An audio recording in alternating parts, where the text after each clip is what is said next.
안녕하세요, 반갑습니다. 전국에 계신 인싸 여러분들, 인싸담자 제이콥입니다. 오늘 여러분들에게 기업 분석과 산업 분석에 대해서 알려드리는 시간 갖도록 하겠습니다. 우리 기업 분석, 산업 분석 많이들 해보셨죠? 근데 제가 어떻게 했어요? 라고 물어보면 대부분 네이버에서 검색을 합니다, 뭐 다트를 활용합니다, 기타 등등 요 정도 하시고 마시는 것 같아요. 근데 그것은 기업 분석이 아니라요, 기업 조사예요. 그리고 실제 여러분들이 뭐 사이트에서 들어가시거나 기타 다양한 곳에서 기업 분석 자료라고 파시는 것들 있죠, 판매하는 것들, 이것 또한 조사라고 보시면 될 것 같아요. 분석과 조사, 어떤 차이가 있을까요? 조사라는 건요, 말 그대로 모든 사람이 알 수 있는 접근 가능한 정보를요 모으는 것을 조사라고 하고요, 분석은요 그러한 모아진 정보들을 토대로 어떠한 인사이트를 찾아내는 것을 분석이라고 합니다. 그래서 우리는 산업 분석과 기업 분석을 해야 되는 거기 때문에 조사하는 것 그 이상으로 이런 걸 무엇을 해 주셔야 되겠죠. 근데 어떻게 하는지 아무도 알려주지 않습니다. 어떻게 하는 것이 분석인지. 단순히 뭐 홈페이지에 들어가 보세요, 뭘 해보세요, 이 정도까지 해주시는데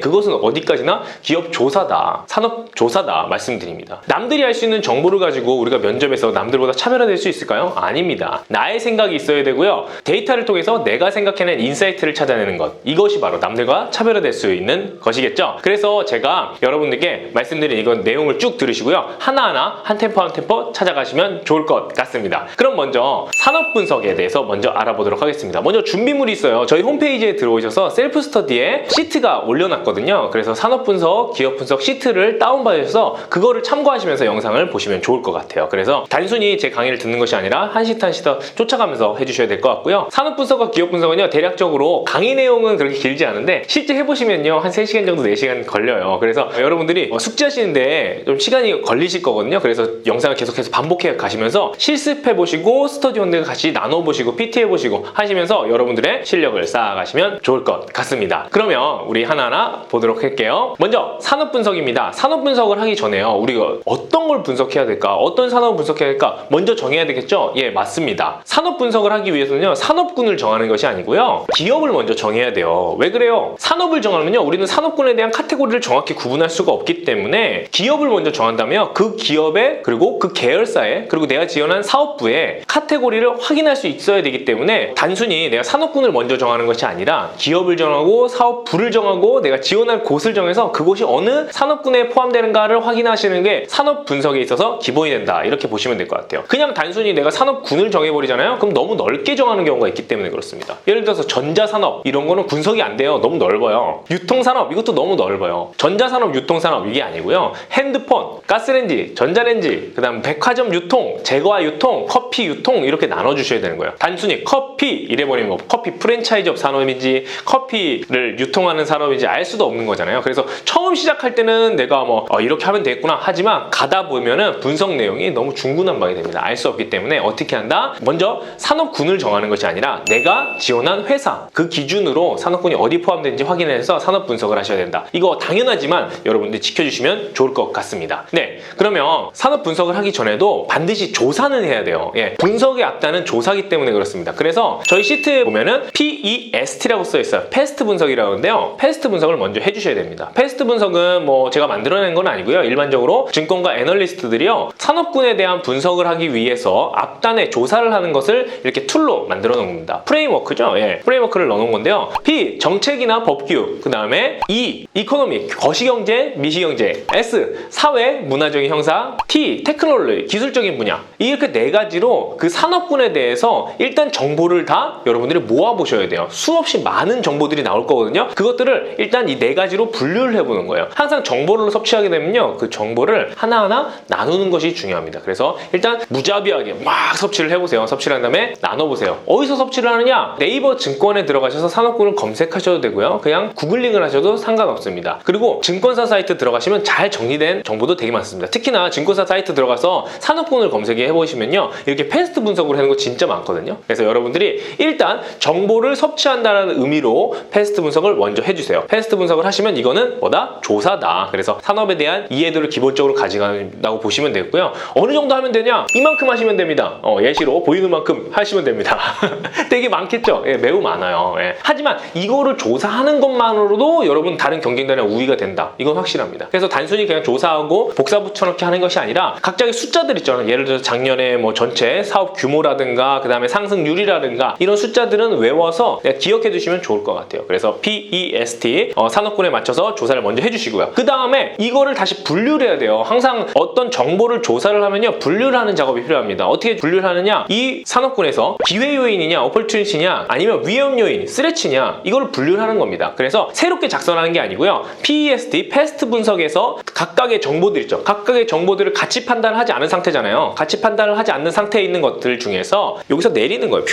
내려서 같이 판단을 해주는 겁니다. 그래서 긍정적인 요인은 오퍼튜니티, 기회에, 그 다음 부정적인 요인은 스트레치에 넣어주시면 된다. 여기까지 총 6개의 블록을 여러분 채울 수 있는데요. 그러면 기본적인 조사 단계가 끝난 거예요. 기본적인 조사 단계. 여기까지 하는데 시간이 꽤나 많이 걸리셨을 거예요. 근데 아까 말씀드렸다시피 여기까지만 해도 엄청난 지식이 내 머릿속에 들어왔다. 자, 근데 여기서 멈추면 안 됩니다. 여기서 멈추면 다른 분들이랑 똑같아요. 이제 이것을 분석하는 단계로 들어가셔야 됩니다. 분석하는 단계 하나씩 알아보도록 할게요. 분석하는 단계는요, 제가 마이클 포터의 5 폴스 이론을 가져와서 제가 제이콥의 5 폴스로 바꿔봤습니다. 물론 마이클 포터님께서 이거를 만드셨는데 그거는 말 그대로 시장의 매력도를 측정하기 위한 거였어요. 시장의 매력도를 측정해서 시장이 말 그대로 돈을 버느냐, 돈을 벌지 못하느냐로 또 매력도를 이렇게 측정한 것이었는데요. 저는 거기에 몇 가지를 더하고 빼고 해가지고 여러분들께 취준생용으로 바꿔놓은 거라고 생각을 해주시면 됩니다. 총 12개의 블록으로 구성되어 있어요. 첫 번째는 현재 시장의 경쟁 구도가 어떻게 되어 있느냐, 수요 조건은 어떻게 되느냐, 2개의 블록으로 되어 있고요. 그 다음 미래 시장은 어떻게 변화할 것인가, 4개의 블록으로 되어 있고요. 그 다음에 공급자와 수요자와의 관계는 어떻게 되는가, 2개의 블록. 그 다음에 대체재의 위기는 어떻게 되는가, 2개의 블록. 그 다음에 성장성과 확장성이라는 2개의 블록, 총 12개의 블록으로 넣을 건 넣고 뺄 건 빼가지고 제이콥스 5 폴스 이론으로 바꿔봤습니다. 원래 마이클 포터의 5 폴스 이론이 그 시장의 매력도를 측정을 한다면 제이콥의 5 폴스 이론은요, 시장의 매력도를 통해서 여러분들이 각각의 전략을 짤 수 있도록 만들어 놓은 것이라고 봅니다. 첫 번째, 산업 내의 경쟁 리스크가 있고요. 두 번째, 잠재적 경쟁 리스크가 있고, 세 번째, 공급자와 수요자의 리스크가 있고요. 세 번째, 대체재 리스크, 다섯 번째, 성장성 리스크가 있습니다. 이렇게 5개의 카테고리와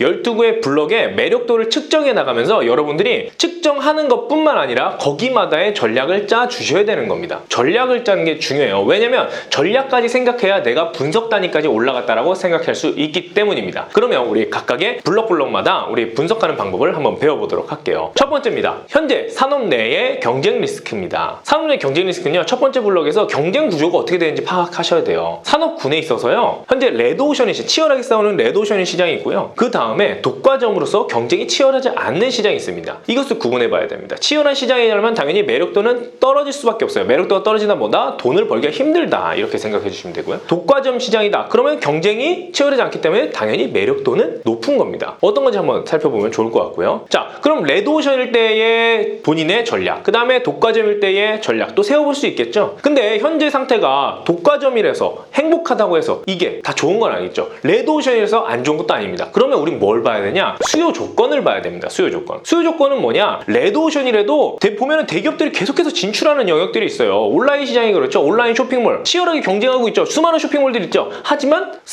홈쇼핑, 무슨 홈쇼핑 이런 거 많이 생기죠. 왜 그럴까요? 그거는 수요 조건을 보셔야 되는 거예요. 치열한 경쟁이 있지만 그곳에 진출하는 이유는 왜다? 그 수요가 더 커지기 때문에 경쟁이 많더라도 수요 조건이 커지면 그곳은 좀 매력적인 시장이 될 수 있다는 거예요. 그래서 산업 내 경쟁 리스크는 첫 번째, 경쟁 구조를 첫 번째 확인하는 거, 그 다음에 두 번째, 수요 조건이 올라가고 있는가, 이거를 확인하시면 됩니다. 수요 조건이 올라가고 있으면 아무리 치열해도 그 시장은 매력적이게 되겠죠. 그러면 한번 체크해보면 좋을 것 같고요. 두 번째는요, 잠재적 경쟁 리스크예요. 산업 내 경쟁 리스크는 현재를 말했다면, 두 번째, 잠재적 경쟁 리스크는 미래를 말한다고 보시면 됩니다. 현재 행복하게 살더라도 미래에 누군가가 쳐들어와서 우리를 공격한다면 우리는 매우 힘들어지겠죠. 그래서 미래의 경쟁 리스크는요, 진입 장벽이 높냐 낮냐로 매력도를 측정할 수 있는 거예요. 진입 장벽이 높으면 당연히 매력도는 높을 수밖에 없습니다. 자, 매력도를 측정하는 건 총 4개로 구분해 볼 수 있어요. 첫 번째로 보면요, 규모의 경제입니다. 어떠한 산업군이든 간에요, 규모의 경제가 형성되어 있는 산업군이라면 매력도는 높을 수밖에 없습니다. 제조업들이 대부분 그렇죠. 제가 아무리 돈이 많다고 하더라도 자동차를 만들어서 판다면 몇 대나 만들 수 있을까요? 만들 수야 있겠지만 매우 비싼 비용으로 만들 수밖에 없겠어요. 그러면 가격적인 매력도가 낮아서 힘들겠죠. 이것처럼 규모의 경제가 형성된다. 그러면 매력도가 높다라고 보시면 될 것 같아요. 제조업이 그렇게 포함될 것 같고, 두 번째, 브랜드 로열티예요. 우리 생각해보면 아이폰 같은 거 생각해보면 되죠.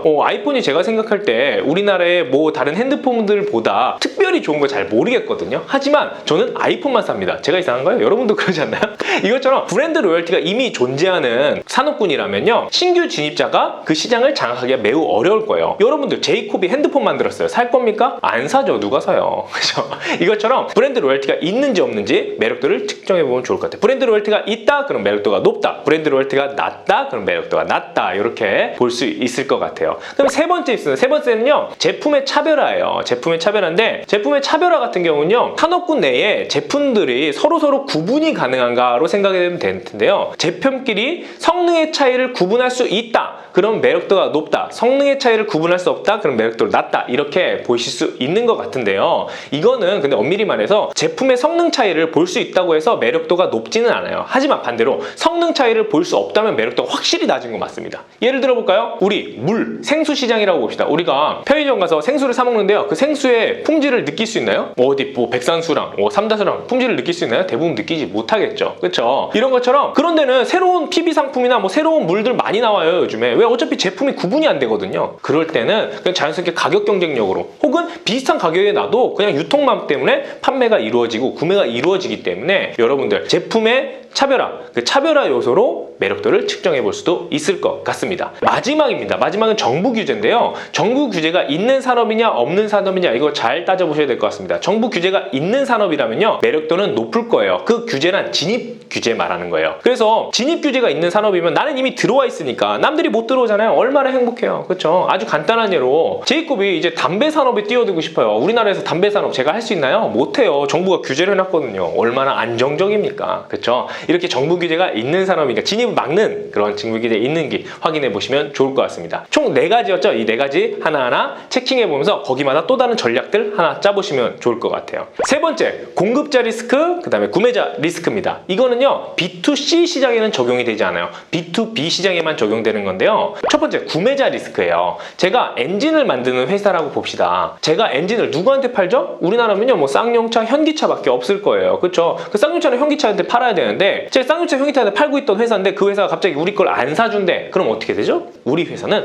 망하는 거예요. 이처럼 제가 만든 걸 누군가한테 팔아야 되는데 사는 사람이 한 명이나 독과점인 경우, 사는 사람이 별로 없을 경우, 이럴 때는 되게 리스크가 있는 거죠. 이 리스크가 존재한다? 그럼 매력도는 낮을 수밖에 없는 겁니다. 또한 공급자 리스크도 이와 같아요. 제가 A라는 자동차 회사예요. 근데 어떤 중소기업에 전기차 엔진을 납품받아서 우리는 전기차를 만들고 있었어요. 근데 그 전기차 엔진을 어떤 중소기업만 만들 수 있었어요. 근데 그 어떤 중소기업이 너희들한테 더 이상 안 팔 거야. 나는 테슬라한테 이 엔진 팔 거야. 라고 하는 순간 우리 회사는 공장을 잠깐 멈춰야 되겠죠. 그걸 다시 개발할 때까지. 이게 바로 공급자 리스크예요. 공급자, 나의 핵심 상품을 만들어주는 그 공급자가 1개에서 2개, 즉 독과점인 시장을 형성하고 있을 때는 똑같이 리스크가 발생한다는 거예요. 이것처럼 이 공급자 리스크와 구매자 리스크도 나에게 매력도를 측정해 볼 수 있을 거고요. 실제 대기업들이요, 공급자 리스크들을 해지하기 위해서 핵심 기술들이나 이런 것들은 대부분 본인의 자회사를 갖고 있는 이런 구조로 전략을 펼치고 있는 것도 여러분들 참고해 주시면 좋을 것 같습니다. 자, 네 번째는요, 대체재 리스크예요. 대체재 리스크도 한번 살펴봐야 되는데요. 모든 산업군은요, 결국 시간이 흐를수록 다른 산업군에 흡수되고 변화되고 있어요. 그리고 제품들도 대체가 되고 있는 거죠. 그래서 첫 번째, 대체가 편리한가를 보셔야 됩니다. 대체가 편리하다면 다른 걸로 변화가 될 것이기 때문에 그렇습니다. 예를 들어 휘발유 차라고 합시다. 휘발유 차가 점점 전기차로 대체가 되고 있죠. 근데 이게 편리한가요? 이동하기가 쉽지가 않아요. 특히나 우리나라에서는 말이죠. 미국이나 유럽에서는 점점 전기차로 대체된다고 하는데요. 우리나라는요,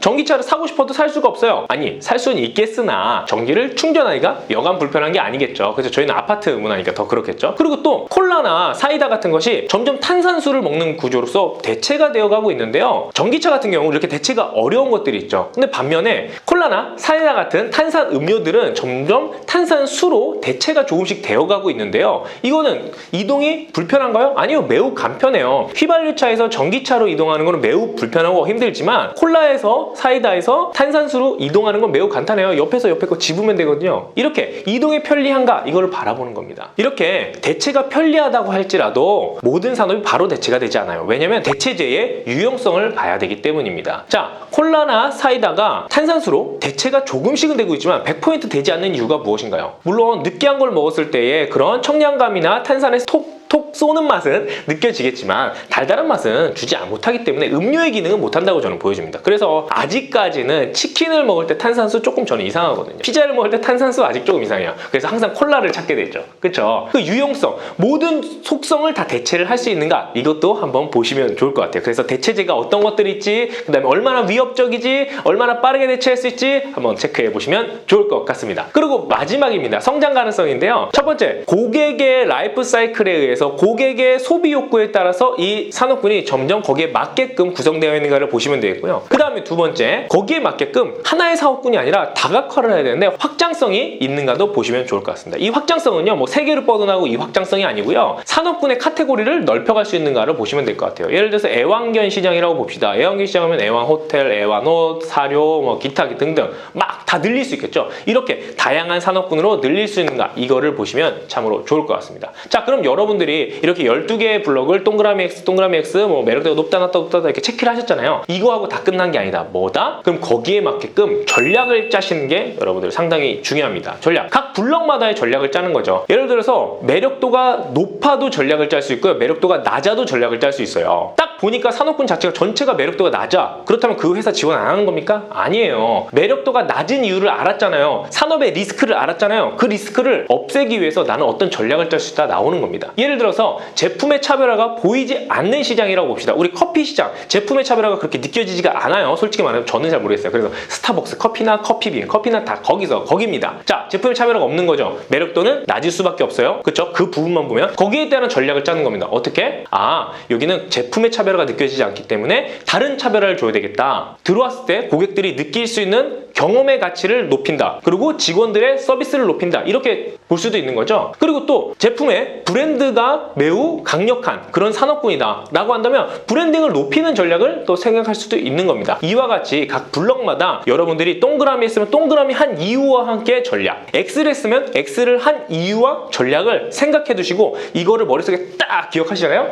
그럼 면접 때 산업군에 대한 질문 그 어떠한 것이 나와도 여러분들은 반드시 다 답변하고요. 퍼펙트하게 나아갈 수 있을 것 같아요. 그리고 제가 이 시트를 공개하기 이전에 이제 교육할 때 많이 썼었거든요. 근데 했었던 친구들이 공통점이 있었어요. 뭐냐면 면접 볼 때 이거를 물어봐 줬으면 할 정도로 정말 준비가 잘 됐다는 거예요. 진짜예요. 그래서 뭐 인성을 준비하는 것은 또 인성의 문제고요. 산업군에 대한 이해도를 높이고 산업군에 대한 정보를 섭취하고 분석해가는 또 다른 이슈예요. 그래서 여러분들이 제가 이제 면접 준비를 하나하나 해드리는 거잖아요. 인성은 인성대로, 그 다음에 산업 분석과 기업 분석은 기업 분석대로 철저히 준비해서 우리 취업을 뽀개버리는 여러분 됐으면 좋겠습니다. 그럼 다음 기업 분석에서 만나요. 안녕!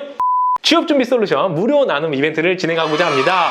여러분들이 좋아요와 알람, 그 다음에 구독 버튼 이 세 가지를 눌러주시고 하단 댓글에 여러분들을 응원하는 메시지를 남겨주신 분들에 한해서 저희가 영상당 한 분씩 선점해서 책을 보내드리도록 하겠습니다. 여러분들의 많은 참여 부탁드리겠습니다. 그리고 이제 곧 제가 스트리밍 서비스를 진행하거든요. 스트리밍 서비스를 여러분들이 확인하기 위해서는요, 알람 버튼 꼭 있어야 되겠죠. 그 시간에 여러분들의 많은 Q&A와 그 다음에 여러분들의 사연들을 가지고 재밌는 시간, 취업이 즐거움이 되는 그런 시간 될 수 있도록 하겠습니다. 그럼 물러갈게요. 안녕!